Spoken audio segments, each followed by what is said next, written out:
લખપત અને અબડાસા તાલુકામાં તાવના શંકાસ્પદ કેસો પર કચ્છ કલેક્ટર અમિત અરોરા કહે છે કે 22થી વધુ આરોગ્ય ટીમો હાલમાં લખપત અને અબડાસામાં સ્ક્રીનિંગ કરી રહી છે।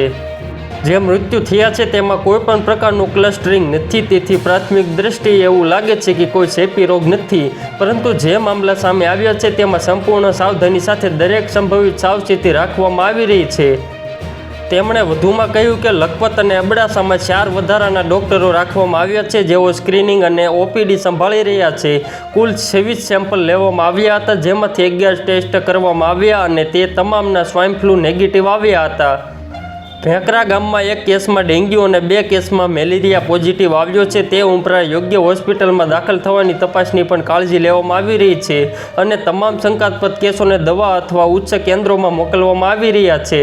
જણાવી દઈએ કે કચ્છમાં અત્યાર સુધી શંકાસ્પદ રોગને કારણે 16 લોકોના મોત થયા છે।